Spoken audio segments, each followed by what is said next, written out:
Well, tonight's topic is mastering the exposure triangle and the histogram. Now, I don't mean to oversell this. Really, we're going to be broaching the subject, and it's your job to be mastering these things. But for some of us who are newer to photography, not really having been exposed to these things. These are good refreshers and good things that can help. I've asked Rick Strobaugh and Frank and Deborah Sibley, I'm not sure if she's online, to be able to kind of pipe in and be my experts when it comes to the exposure triangle and histogram. So feel free to pipe up and ask questions, and Frank and Rick, feel free to jump in for any points of clarification. This is what we call overexposed. That means there's just too much light. Another word for that is blown out, when your images are blown out. Then you got images like this, which is fine if you're doing a silhouette, or this. These are called underexposed. And another way, I don't know if the technical term is, but I just call them they're too dark. All right. So what is proper exposure? Proper exposure is not too dark, it's not underexposed, it's not too light.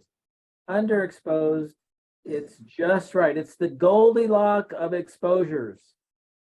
Not too hot, not too cold, just right. And that's what we're after in terms of exposures. And so there's three elements of setting your exposure. Frank, is there a better definition of what proper exposure is? What are the three elements of setting it? The shutter speed, the ISO, and the aperture. Bruce? And there's three things, yep. Yeah, one thing that you might say, a proper exposure is one where you have details in the highlights and details in the shadow. There you go. Details in the highlights and details in the shadow. And where would you find those, Bruce? Pardon me? Where could you find if you have details in the highlights and details in the shadows? They're so bad at teaching. In the histogram. Experience. It's called experience. Yeah. You can also look at them in the histogram. So all of these things we're going to be looking at tonight. So try shutter speed, ISO, and aperture. Now, Russ, make sure that you're muting people as they come in. But if you do have a question, please pipe up. So there's different. I looked online, and there's different ways to look at aperture and ISO in terms of a graphic. And here's one. They've got a little running man showing that you've got motion blur over here, or lighter or darker, better depth of field or grain when it comes to ISO.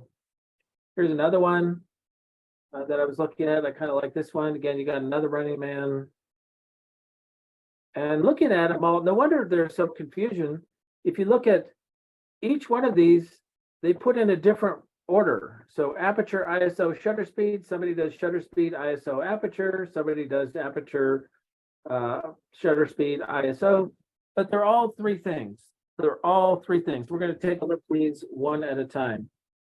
So when your camera, if you set your camera on auto, you're going to get what's called a base exposure. And that's kind of your baseline setting.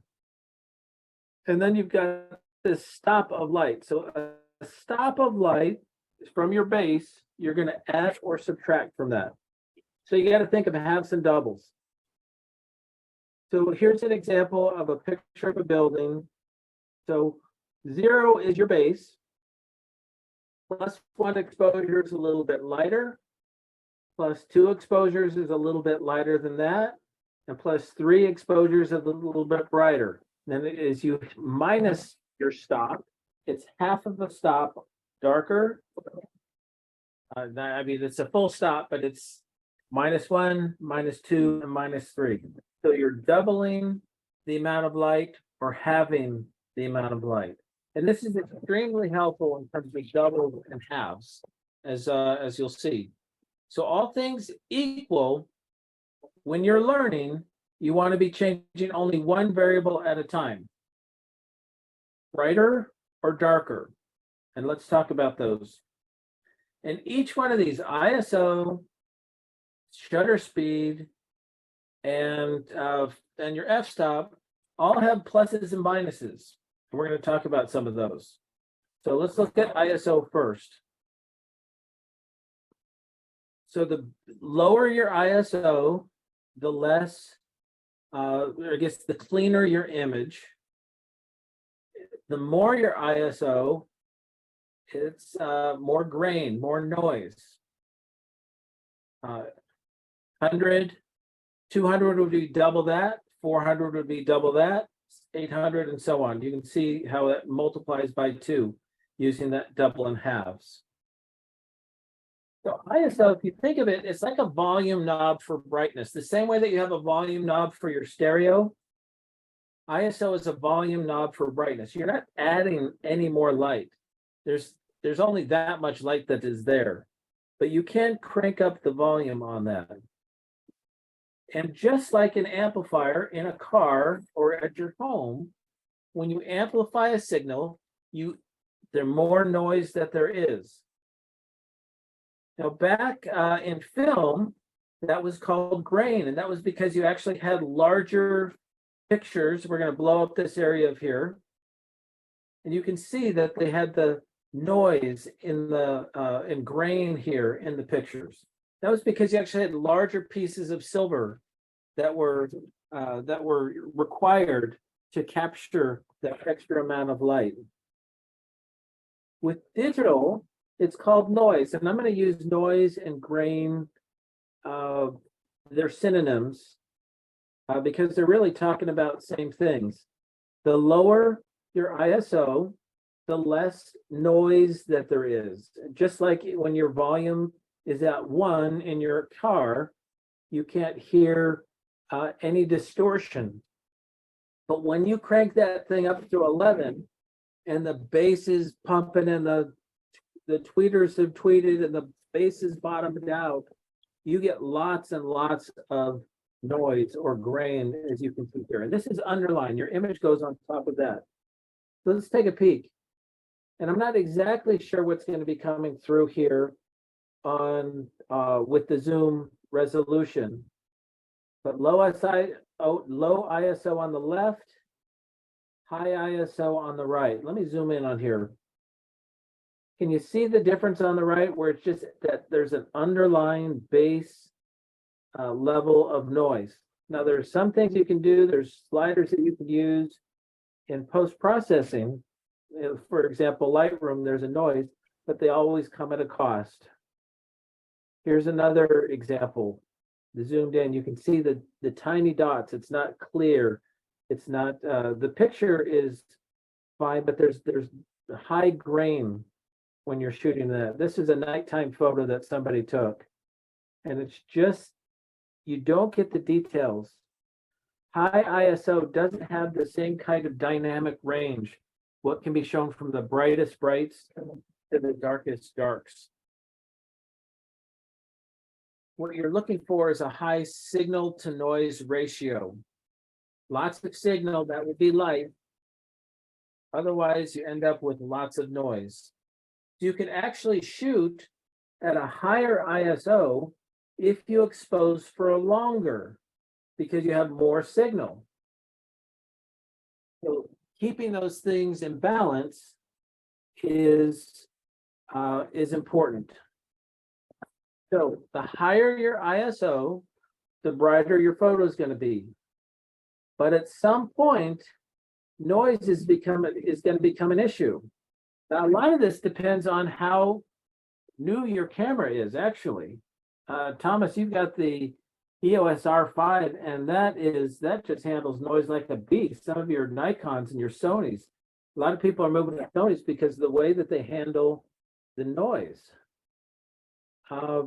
An older camera or a smaller sensor, like an APS-C, that's going to have typically that's going to have more noise associated with it because they heat up more and so on.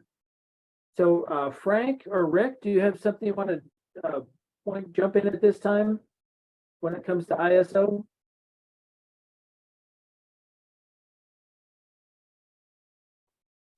Yeah, I would say just like you were mentioning, I always try to use as low ISO as possible because I'm trying to avoid that noise, especially in areas that are going to be dark. Correct. Oftentimes noise shows up worse in the shadows. So aperture, aka also known as f-stop, that's how much light is coming through. And looking at our graphic here, the lower the number, the wider the aperture, the more light that's coming in, the brighter your picture. Again, everything else being equal. And so you can see f1.4, 2.8, and so on. And each one of these is one of those stops of light that we had talked about. Just in the same way that ISO has 100, 200, 400, 800, this has a really, is the first time that you look at it, it's a really unusual number combination. But each one of these is exactly double and half. So f1.4, f2 is exactly double the amount of light, or I guess in this case, half. f2.8, half. f4, half of that. So here we've got a animated GIF, and you can see this is actually a physical property of the lens itself, how far it's opening. And on the lens, if you look at either the edge or the front of the lens, you can see what the aperture is. So it's very common for a kit lens, for example, to have an aperture of f4 or f5.6. Except for the Nifty 50. The Nifty 50 has f1.8, at least on the Canon. And that's a nice inexpensive lens. It's about 120 bucks. You can buy it used for 100 bucks. Nifty 50, low f-stop if you want to experiment with the low f number. But you can see f16 is a very tiny hole. And f11, it gets a little bit bigger and then a little bit bigger, all the way down to f1.8. And that's what they call wide open. You can see that and that's because the aperture is wide open. So if somebody asks you, are you shooting wide open? What they mean is are you shooting at the lowest f-stop that you have available? So the larger the f-stop, the smaller the aperture. So f16 is very tiny, or in this case here, we're looking at f8. You can see how tiny that is compared to f1.4. The smaller the f-stop, the larger the aperture, the more light to the sensor. So people will pay a lot. The difference between f2.8 and f4 in a lens could be $1,000 because of that extra stop of light.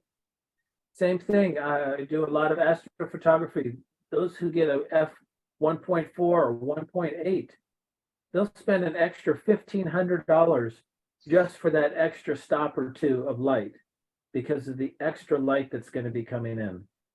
And if you've ever shot indoors, having let's say a 70 to 200 millimeter lens, that extra stop of light is the difference between shooting at f16 and f800 or f30, or 3200 ISO and 1600 ISO, which you get a lot less noise at 1600 there.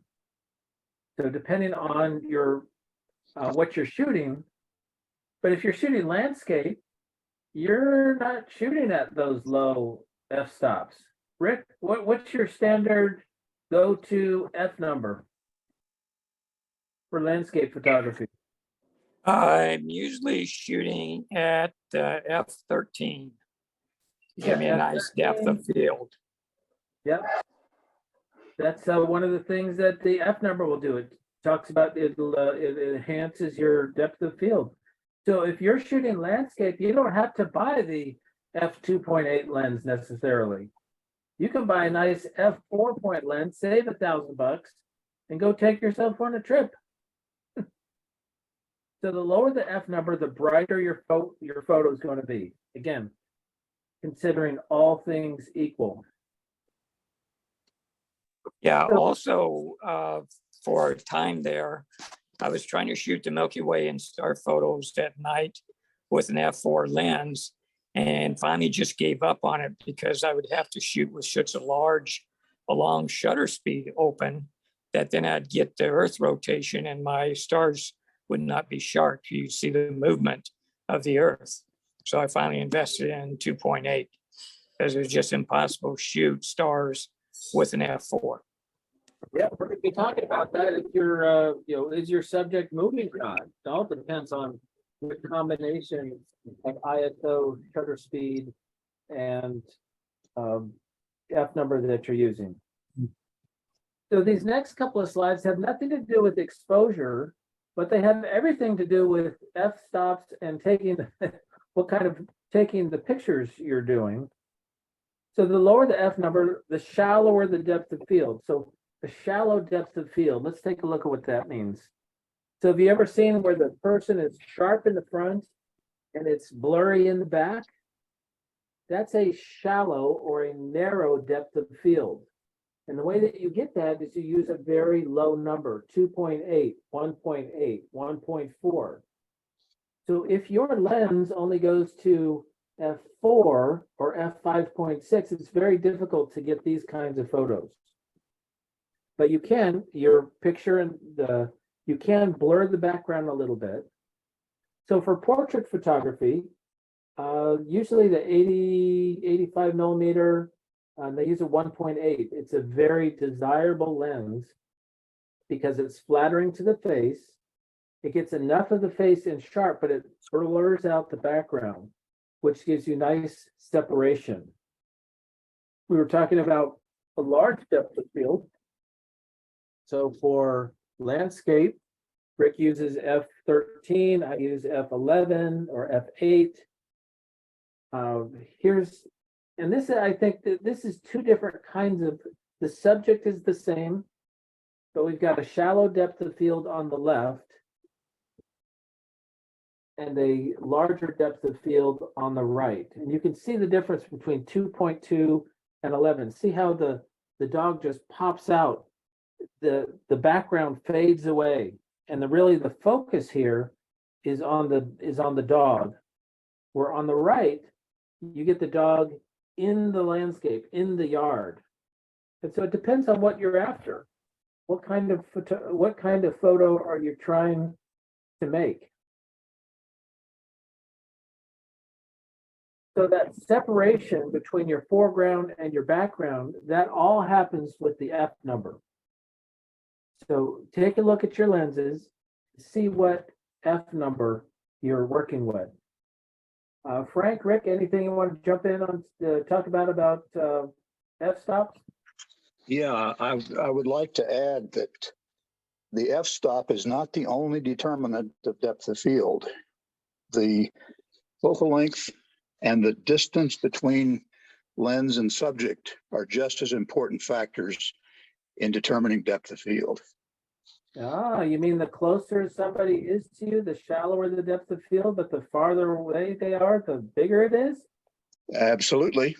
Ah, Yeah, but then also, may I speak? May I speak? go ahead. Okay. It also depends on the lens size or the millimeter of the lens. Because if you're having a 50 millimeter lens, you can get closer to your subject than like a 85 millimeter lens or 100 millimeter lens. And then the 50 millimeter lens has a different way of perspective of viewing something one to one. I mean, as your eye sees, you don't and you can get closer to your subject. Absolutely. That's exactly what Frank was saying. That's your focal length or your number of Yeah, the millimeters focal length. has a big determination in terms of what your depth of field is. And that's why people don't have just one lens to rule them all. That's why you have all these specialty lenses. and why some people will pay so much money for a specific lens. So here's another example. As you can tell, on the left-hand side, we have a shallow depth of field. And on the right-hand side, we have a larger depth of field. So on the left, it would be a low number. My guess would be a 2.8 or lower. On the right, probably f8, f11. And so what you're looking at photographs, kind of observe, I wonder what kind of F number that they were using here. To me, same flower, same location, but two different genres of photography. On the left, it's more artistic. On the right, it's more of a natural nature. I would expect this to be in a textbook. On the left, I would expect that to be in an art room. And so picking your f-stop and your f number is a huge difference, can make a huge difference in your photography. Once I learned that you take people typically, if you're taking, if I take event photography, I'm always at f2.8 or 5.6. It's a low f number. 2.8 if it's an individual, 5.6 if it's a group, just because I can get a little bit extra depth of field. So true or false? The higher the f number, the more in focus you're going to be. Any guesses? We've just said that. But Bruce, you know, the reality is you can have a great f-stop like f16, f13, but if you haven't focused your camera, the f-stop's not going to make any difference. The f-stops will affect your depth of field. If you're taking pictures of people and they're at different layers, like a group photo, if you increase the f-stops, you increase that depth of field where all the features and all the people become focused. But again, even with a great, you know, a high f-stop, you still may not get, if you're not focused to begin with, the picture's still going to be blurry. you are so right, Russ. And a high f number won't fix a poor lens. If you have a soft lens, it's not automatically going to be super sharp as soon as you dial in the f number. So there's multiple factors in terms of sharpness, but at some point, remember there's pluses and minuses. When you go from f8 to f11 to f16 to f22 and beyond, at f16 and higher, light diffraction can cause you to actually lose some sharpness. So what is light diffraction? That's when light actually bends. At a small opening, light actually bends. And here's an example, and I'm going to zoom in on here. The difference between 5.6 f32. Oh, wrong way. Look at the one on the left where you've got sharp, clean images, and the one on the right, f22 here, it started to blur. Oh yeah. So you get sharper and sharper and sharper, and then you stop getting sharper. But do you have to have the sharpest, you know, is the absolute goal of your picture to have the sharpest image? Or are you just trying to capture something? For example, f16, we said f16, you get diffractions, and you can get some really neat. I was down at the Queen Mary a couple of weeks ago, and at f16, if you get a pinpoint of light, you can get these really neat light diffractions. And I was okay with having less sharp pictures everywhere else, but I could capture those light diffractions.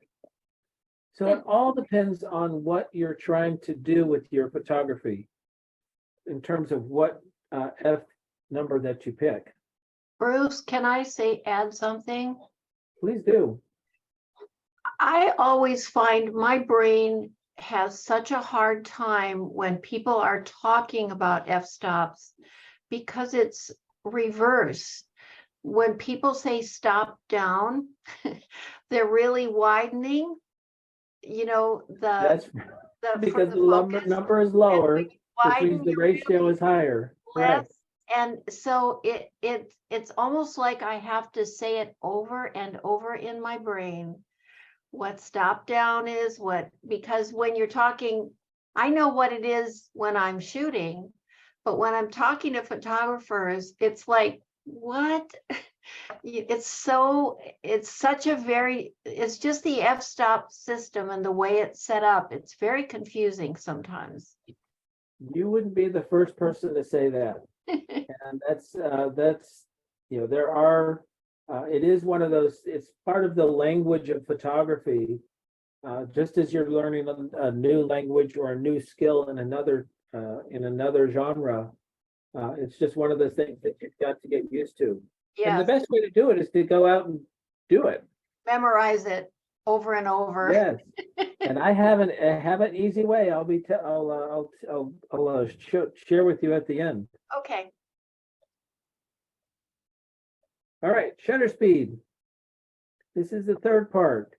And you can see that there's blurry on the left, but it's brighter, and sharper on the right, but it's darker. So shutter speed, that is how long your shutter is open. Now this is a animation of the shutter of, if you had a mirrored camera, it moves the mirror out of the way. You can see that popping up, and then your shutter opens, it exposes the image, and then everything closes back. So when you're hearing the click, that's what's actually clicking. It's clicking up, exposing, and all that happens. And that happens as fast as one 8,000th of a second. It can just go up. It's amazing how these things can move. But this is how your camera is exposed. And that digital sensor in the back, how long is that being exposed to the light? The longer the shutter is open, the brighter your photo will be. And that makes sense. Hey, Bruce, Yes. just a quick observation in your animation there.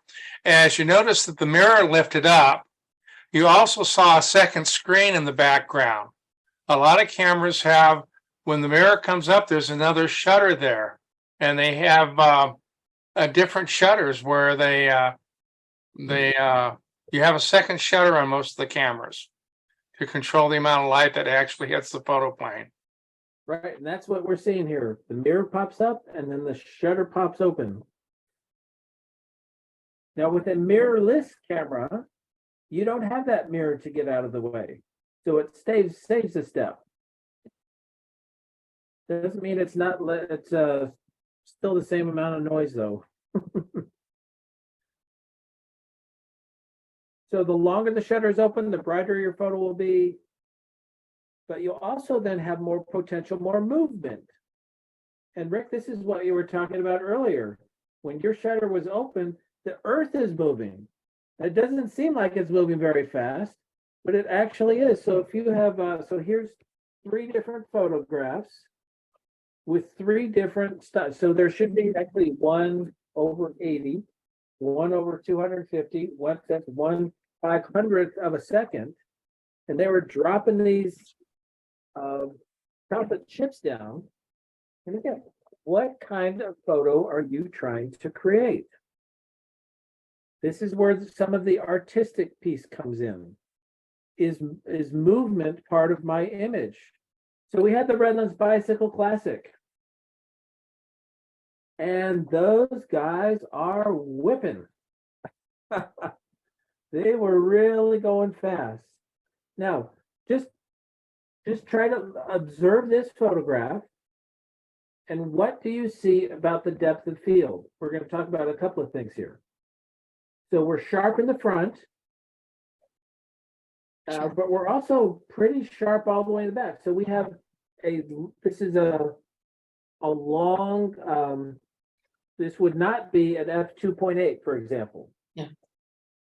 right? We know that automatically, because we could see their sharpness in the background, that this is going to be f8, f11, something along those lines. We also don't see any motion, any blur on this. So we know that it's going to be a fast ISO, or I'm sorry, a fast number. So just by observing, it's got to be 1/500th, 1/1000th, or higher to get these guys going. So just as you're looking at photography, try to break it down. Yes, what kind of lens were they using?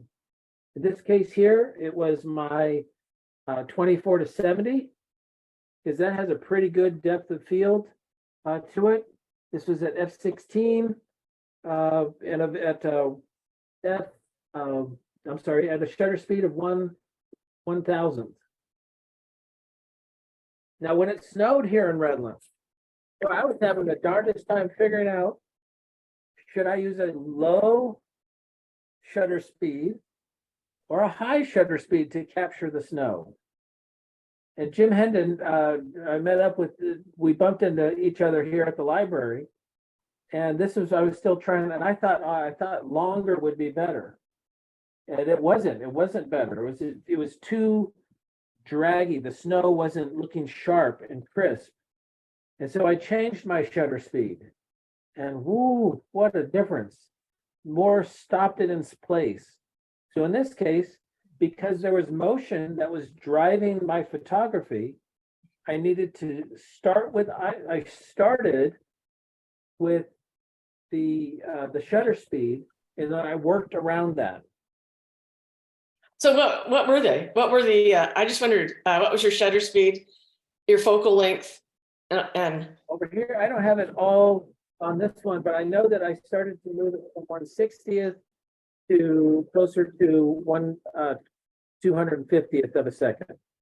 And that would capture, that would kind of break that would stop the snow. that was a wide angle lens? This would be a wide angle lens. What was the, what's the wide angle? What size? 24 to 70 is my go-to lens. It's my walk around lens. And so this is probably at 24. Oh, it's a 24. Okay. Yep. So this would be high, it was bright outside, so we had plenty of light. Yeah. So so I was able to then have a good f number as well. It would be a high f number, which would give me a large depth of field. Bruce, can I Yes. say something about the bicycle picture you had? Yes. To get that, did you have to increase your ISO to have In a high this case, shutter speed? because we have so much light, I did not. Okay, Maybe 100, 200. I shoot it, in this case, I would be shooting time value, and we'll be talking about that here in a minute.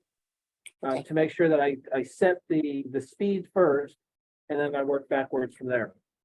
okay.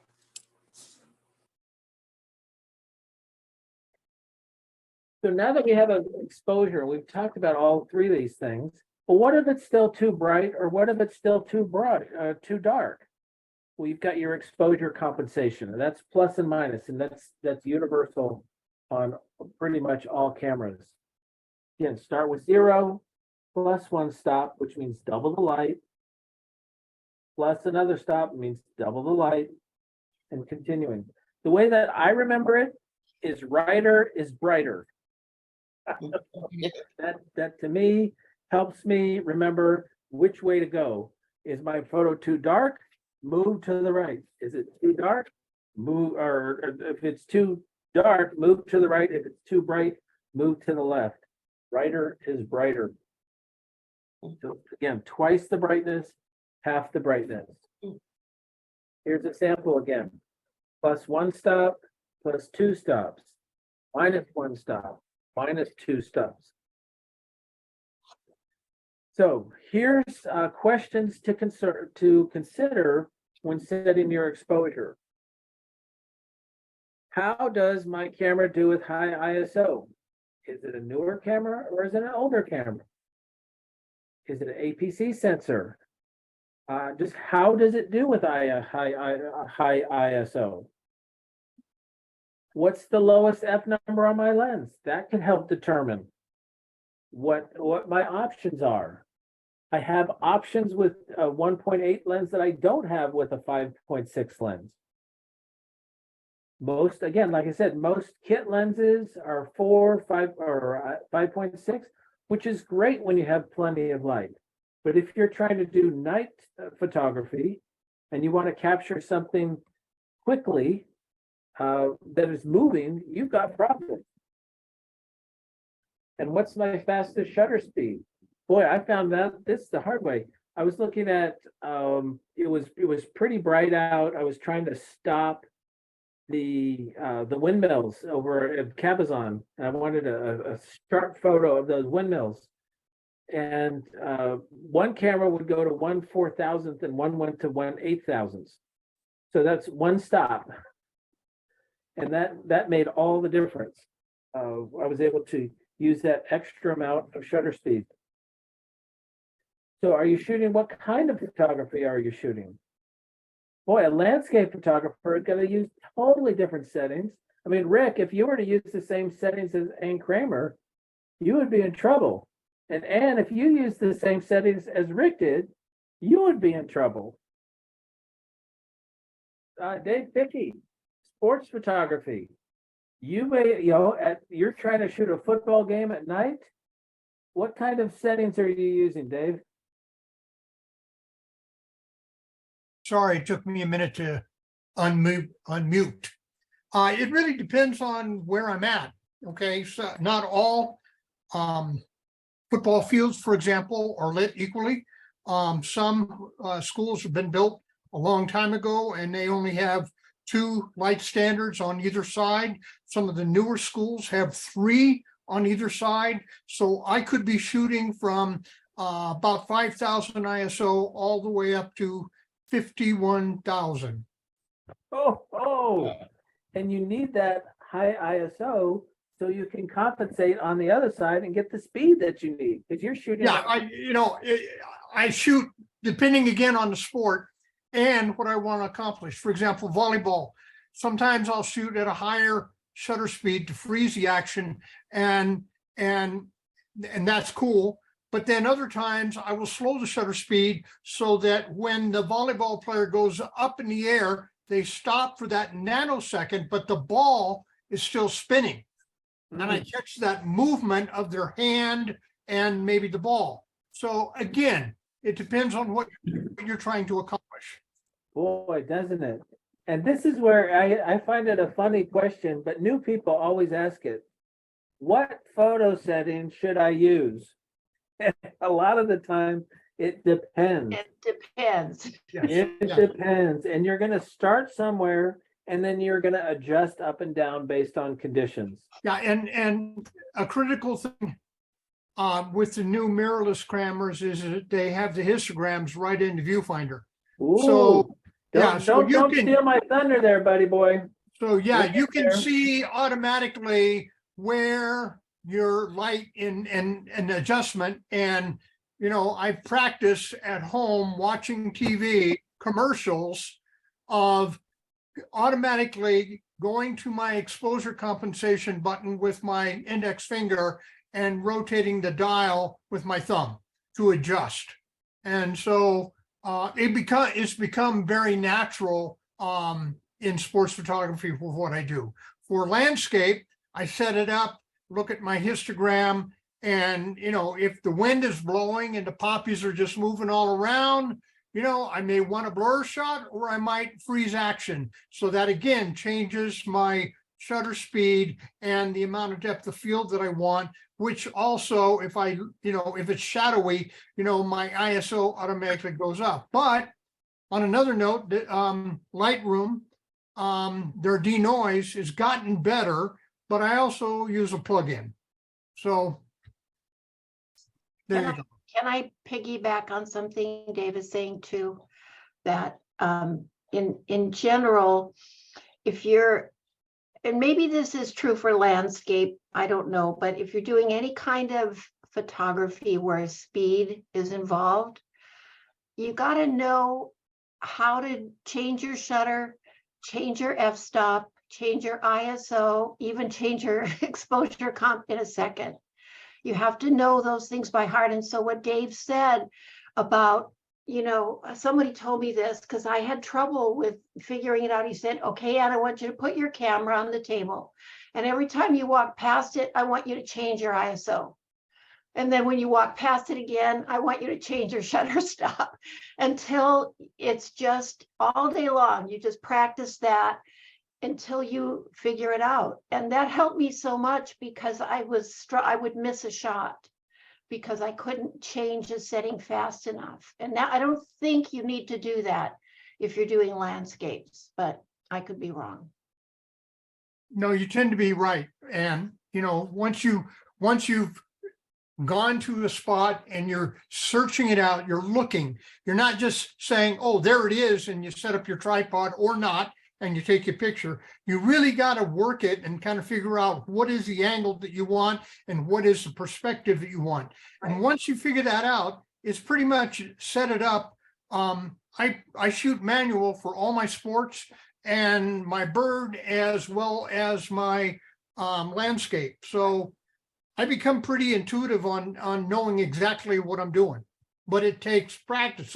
So for me, you know, if I'm taking 50,000 images a year in sports photography and the lighting is always changing and the action is moving just so fast, you do not have time to go, oh, wait a minute, I need to change my ISO. Yeah. You know, it's just not there. So. I'd like to make a comment with regard to, say, birds and sports. Typically, they require long lenses. And one of the factors is the longer lens you have, in other words, bigger the number, the more prevalent shake comes into it, because a very small shake for a close-up lens is immaterial. But when you're dealing with a long lens, it's very, very significant. So the rule of thumb that I use is always the ISO, or excuse me, not the exposure is always at least double the length of the lens. So if it's a 100 millimeter lens, I'm at least 200th of a second. If it's a 500,000th or 500 millimeter lens, it's at least 1,000 to make the stability. Now, the modern cameras have some features in them that help negate the shakes, Right. but I still use that speed because that's something I'm normally going to do. I also preset my speed and aperture based upon what I want to do, and I let the ISO float. Auto ISO is a very nice feature. And it also helps, you know, when you're doing bird photography, for example, you know, and you're using a long lens, a real steady tripod. For all of my sports photography, I use a monopod, and I'm shooting with a big lens. And, you know, typically I shoot between 800 and 1,000th of a second, and they come out tack sharp. When I went to the SoFi Stadium to cover the Fresno State and Washington State final game, I typically was shooting at 1,000th of a second, and they came out just tack sharp.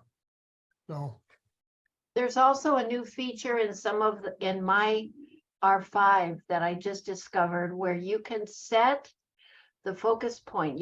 There's a setting where you can adjust the focus point with your finger. You can set to wherever you want to do it. So when I'm shooting, I can use my thumb to change the focus point area. If it's over on the left, if it's in the middle, instead of changing my camera around, I can change my focus point to where the bird is if I want to compose that way, which it just, again, just saves a lot of time. I mean, they're just making it easier and easier, you know. you're right. And another thing that I use all the time, which I've set up on all my cameras, is back button focus.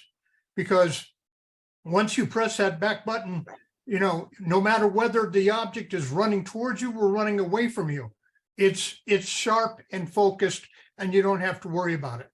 And with bird photography, when Wayne and Jim and I went out, I don't know, a couple weeks ago, there was this egret flying and I was able to nail it because I was using back button focus.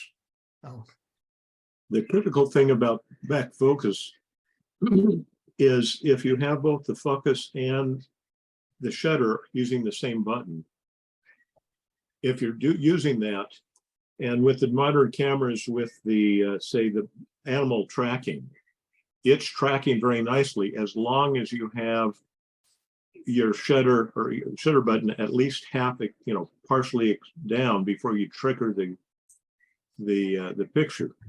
But the second you let go of that, it is no longer in focus. You lose any of the tracking. And so you have to the camera has to regain it.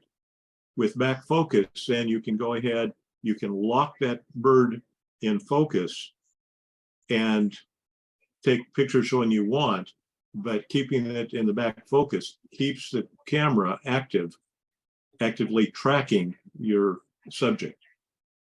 And can I say that I use the focus button. I have focus and eye setting in the back. I focus first and then I go to eye setting because eye setting doesn't always grab. And so I start with focus and then I go to the eye detection setting. But we are now doing a whole thing on bird photography here. So back to you, Bruce. Bruce is muted. You're muted.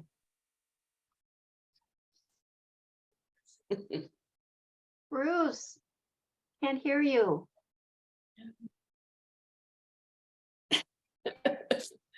No. Bruce, we've lost your voice. Yeah, you lost your voice. Oh, me? I wasn't talking. We lost Bruce Herwig. Sorry, Bruce. Bruce Herwig is not speaking. Can you hear me? Yes, now we can.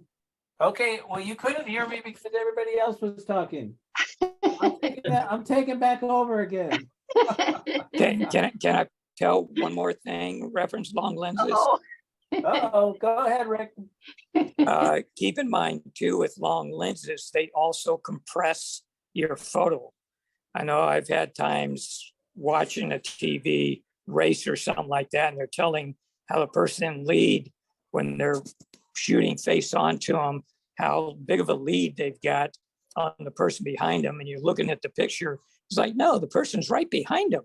And then they go to the side view and it's like, oh, okay, yeah, they are a long way apart. But yeah, a big lens will compress your picture and bring it closer together. It sure is. And this is why this is both the art and the science of the photography, and why there is such a passion for those who are into it to get the right combination to achieve the results that they're after. So starting with just getting a good exposure is a great place to begin, but it really is a place to begin. You build on top of that. So macro photography, we're talking about what kinds of things that you're trying to shoot.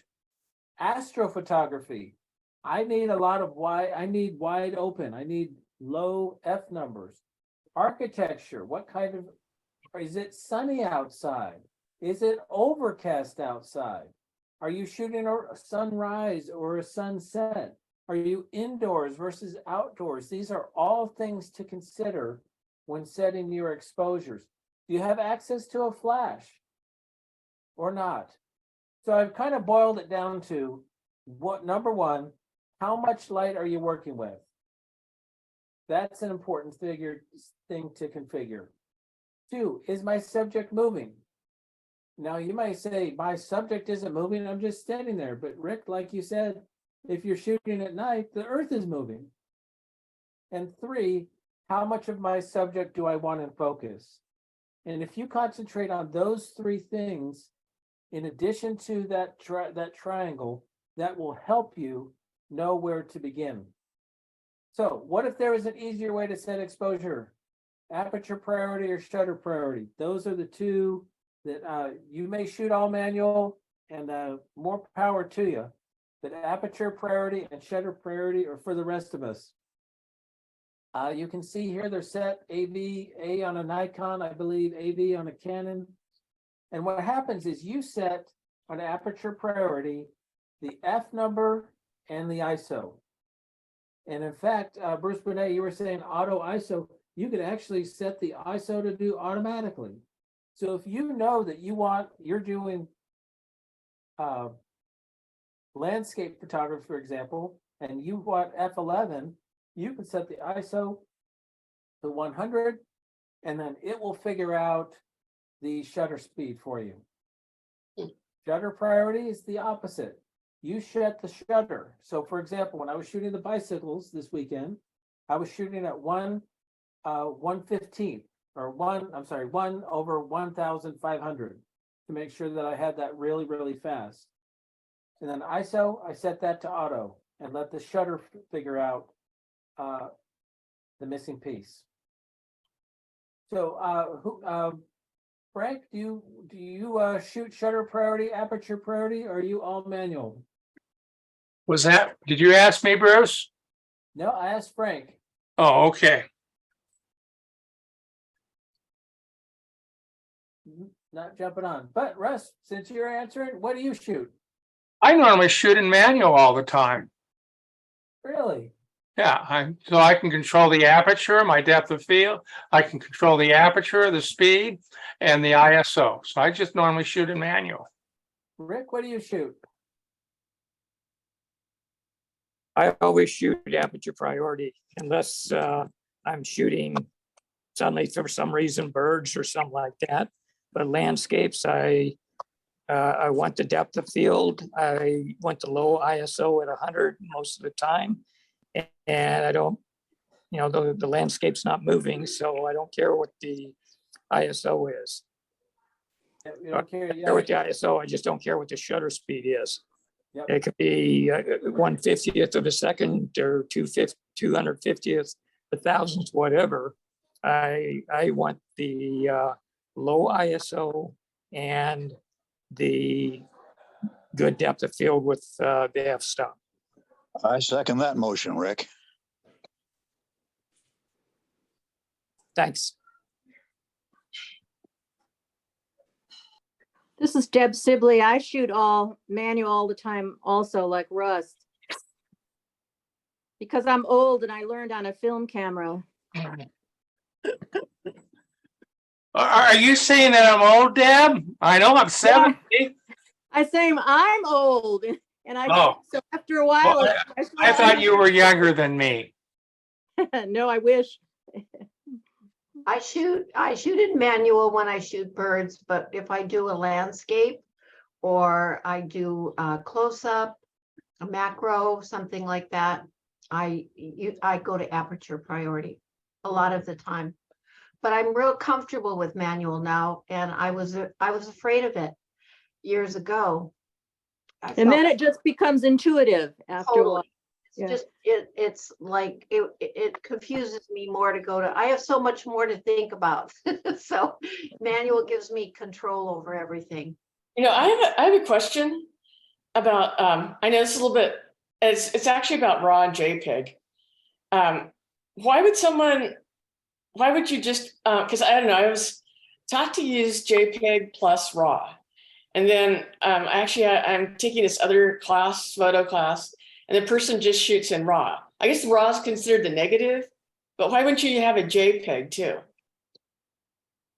Bruce, you want to answer that? Endurance. Did we lose Bruce again? Only if you want to fill up your catalog, Susie. No, there's a question. No, it's a good question because there are a lot of people that shoot JPEG and raw. Well, I know with Canon cameras, if you shoot RAW and JPEG, and say you shoot monochrome, it will save a color image and a JPEG for you, so you have both. So if you shoot one, you can have one as the other. Part of it depends on people's attitude, what you're doing with your images. One of the things that JPEG does is it sharpens your image, it processes it a bit, it does preset things to the image that RAW doesn't do. So when you're looking at the back of your camera, you are actually looking at a JPEG image. So some people will shoot both and do that. I just always shoot in RAW, adjusting to where I want to go. So, but some people like both of them. So You can't make the same edits. JPEG, you can do some minor edits, but if you really want control over editing, that's why a lot of professionals will use RAW all the time. But it does take up more room in your camera, Susie. Yeah, oh, I know it does. Susie, I just went out shooting with Robert Fletcher, and that's one thing that he does. He always shoots in both, and his explanation for it is that when he's out there shooting, now he's an incredible photographer, but he can share those JPEGs right away. Yeah. And so that's one good reason. It's right there ready for you. Obviously it's not going to be your final product, but just to share it quickly, that's a good reason to do it, because you're not going to share your raw ones with people who don't have the ability to look at him. Some events photographers do that as well, so they can share quickly Yeah, for immediate satisfaction. right. And also, Tony Northrup was saying the other day that that he always has two cards in his camera, especially for the cameras that take two cards, because it happens you'll be shooting and your card will corrupt. And because he was talking about the lifetime of a card, and even the good ones only last 3 to 5 years. So that way he doesn't lose anything. He has something on the second card. But that's probably for people who shoot a lot. You know, he's up there in terms of how much he shoots. Bruce, we lost you again. Yeah. You know, Ann, that's an excellent point, because when I go to a sporting event, I use the 64 gig cards, and there have been times when, you know, I'll actually shoot 700 images or more, and I don't want to fill up the card completely, so I always carry extra cards as well as extra batteries, because there's been many a time when the game is really going great and you're getting a lot of great shots, and you're looking at your battery up there in the view screen and you see that it's getting really low. So you quickly change it out during a low moment, and same thing with the cards. So if you do that, you got to carry extra cards and batteries, period. You should always carry extra cards and batteries anyway, always. I think Bruce is trying to talk, If and it corrupts, you know, and you're stuck with that, then you don't have an extra card, you're stuck. You don't have any ability to photograph. So you should always have extra cards and extra batteries. Going back to the JPEG and RAW, I always shoot Bruce both. can't get in. He's trying to get on with the Yeah. Oh, I want to hear what he has to say. I was just going to say that I shoot it because of insurance, because there have been times where, say, the RAW will corrupt for some reason. I at least have the JPEG as a backup. And if I was doing something like a wedding, etc., again, I have the cameras that have two slots. RAW goes to one and the JPEG goes to the other. Bruce, I use a similar tactic, but I shoot RAW on both cards. If I have a corrupted card, I don't want to have to fall back to a poor quality image. So both cards are set up to shoot simultaneously with RAW format on both. Yeah, and I do the same. My challenge is that I have when I'm shooting, typically I've got about a half terabyte card in the main system, and only about the SD cards don't go that big. So I have to go with the JPEGs on that one, because they don't have that same number of images capable. Well, in that case, I would change cards more often. So what is a histogram? A histogram shows pure black to pure white in a graphical representation. So everything on the left is pure black, everything on the right is pure white. And Bruce, Brene, you were talking about the shadows and highlights, where there's enough detail in the shadows and enough details in the highlights. And again, you can see graphically what this looks like. For years, the histogram was a big confusion for me. But the more you study it, the more you learn about it, it's just a picture of what your photograph looks like. In fact, you can see it. This is the back of a Nikon. When you take a picture, same with a Canon, same with a Sony, you can you go through the menu and the info, and it will show you what your picture looks like. So there's darks and there's lights. There's not a lot in the middle in this one. So editing software has histograms too. So your Lightroom and your Photoshops, they have a histogram. Mirrorless cameras can show you the live feed before you even take the picture, which is what Dave Fickey was talking about. You can have the RGB and then the combination of that. And this is an example of a live photograph. So if you look at the graphic on the left, that means this is a darker photo. And if you look at this sample photo of where he's standing, it's also dark. So you can see that the picture matches what you're seeing. So there are basically 6 kinds of histogram pictures that you want to familiarize yourself with. There's the neutral, which everything is combined everything's in the middle, exposed to the left, exposed to the right, underexposed, overexposed, and then you've got that extreme contrast. So let's take a look at some samples. So here's on the left-hand side, this is something that is underexposed by a lot. Everything's slammed to the left in a picture format. So you can just tell just by, I don't have to even see the photo, I just know that it's dark. On the right-hand side, you can see that the histogram picture is slammed to the right, and it's over on the right-hand side. So left is dark. And what's happened on that left-hand side, when it's all the way tucked to the left, it's the data on there is clipped. It's chopped off, just like that when we were talking about with your exposure. When it's too high or too low, you don't get to keep all of the data. It's chopped off, clipped. Another way of saying it, it's crushed. The data isn't there. And so when you want to make sure you have enough in the shadows to open up or to lift the shadows. And on the right, when it's bright, you want to reduce or you want to bring in the highlights. So you can take a look at an exposure at a glance. So on the left-hand side, you can see that it's darker and that the underexposed image shows that it's darker. Go all the way to the right. See how that's too bright, that needs to be brought down. And you can just tell just by looking at the pictures what kind. I wouldn't know that it's a crab by looking at the graph, but I could tell that the picture is going to be brighter on the right and darker on the left. So here's this is a landscape photography down. I think this was in Alaska is where they were taking this.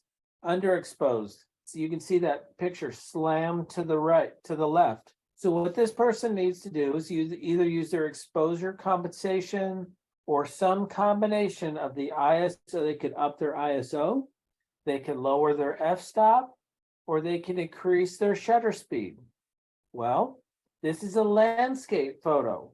So they probably want to leave the ISO low.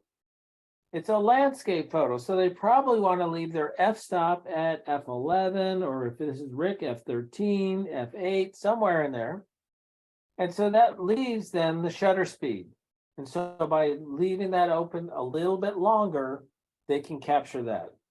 And you can see there on the right there, it's too bright. And you can see on the right how the picture just looks totally different than the one on the left. Correct exposure. Everything is handled. All the graph, it's not slammed to the left and it's not slammed to the right. So here's a picture of a snowy picture. What do you expect to this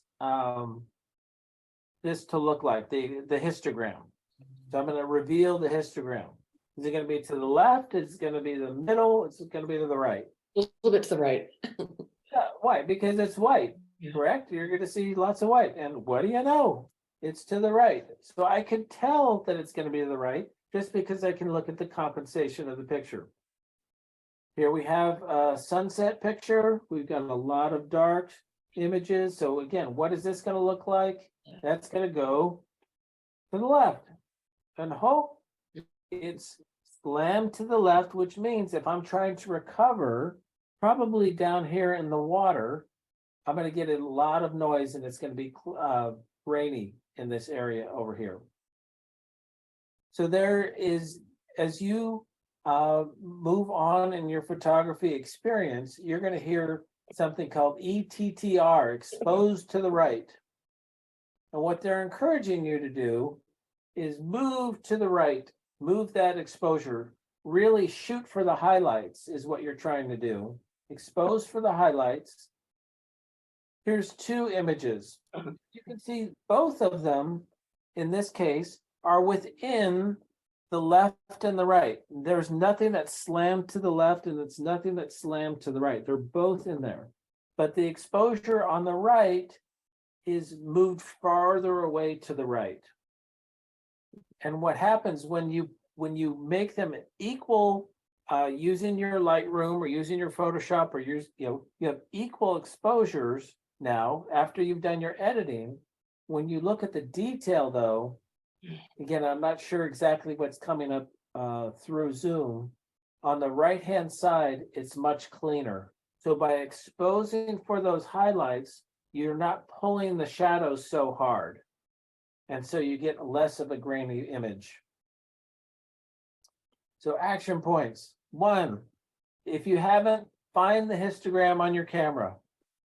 2, practice your next shoot with aperture priority, or if you've done for aperture priority, go try it with manual. And 3, turn on your blinkies. Rick Strobel, you want to explain the blinkies? Yeah, sometimes there's pictures that there's just absolutely no way in the world. You got a good detail and brightness in the shadows and have the bright areas of sky and stuff like that, not blown out, especially in landscapes. You're going to have sky, you're going to have trees, forest, stuff like that. So I always have my blinkies on and I shoot my first shot, looking at my histogram, make my adjustments, make my shot, and I can see right away if I've got some blinkies in the sky, that means I need to cut down on my brightness a little bit. So I'll cut down to underexposed by two-thirds of a stop or a full stop or something like that, depending on how much. And I may look at it again and okay, I still got some blinkies left, so I'll cut down a little bit more on my exposure, which brings up shooting for HDR. Sometimes you're going to have to shoot it with the idea that you're going to shoot 2, 3, maybe 4 shots and then go into HDR later in Photoshop or Lightroom, and then it'll pick out the best spots in the dark areas, the best spots in the bright areas, and then put them all together in one picture. Because there's going to be just absolutely no way in the world you're going to get all of that in that type of picture, all perfectly exposed for brightness and darkness, and have it come out without doing HDR. Right. So turn on your blinkies. Just do a search: Canon blinkies, Nikon blinkies, Sony blinkies. And then I would encourage you to memorize the f-stop sequence. And we were talking about this before. Here's the easy way to do it. All you have to do is memorize 2 numbers, 1.4 and 2. That's it. All you've got to do is memorize that, because everything else is just double. 1.4, you play leapfrog. 1.4, you go over 2, 2.8.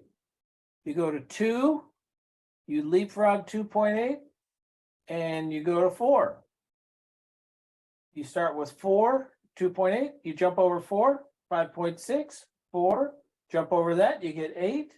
5.6 is the only one that rounds to 11, 8 to 16, 11 to 22, 16 to 32. So all you have to do is memorize those two numbers and you can figure out the sequence. It just doubles. All right, so find the histogram on your camera, practice your next shot using aperture priority, shutter priority, manual, turn on your blinkies, and memorize the next f-stop Oh, okay. sequence. So you're talking about the clouds in the sky, and you're supposed to underexpose because you don't want to overexpose the clouds. Isn't that part of it? That's correct. You don't want to blow out the sky. Yeah. So that's why you're underexposing. That's correct. Okay. You want to go to the right as much as you can, get as much white in there as you can, and then, but not too much. Oh. So that's what I have for you in terms of, as there's a lot of topic in the exposure triangle. In fact, that besides composition, that is photography. And there's so much to explore just in ISO, just in shutter speed, focal length. Boy, that's a whole can of worms. HDR, that's a whole, presentation in and of itself. But if you could take the best of the highlights, the best of the shadows, and the best of the lowlights, combine them all together, that's what HDR photography is. So sorry for the technical difficulty.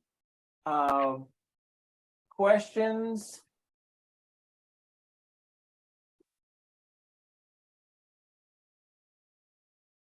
Well, that is all she wrote. Thank you so much.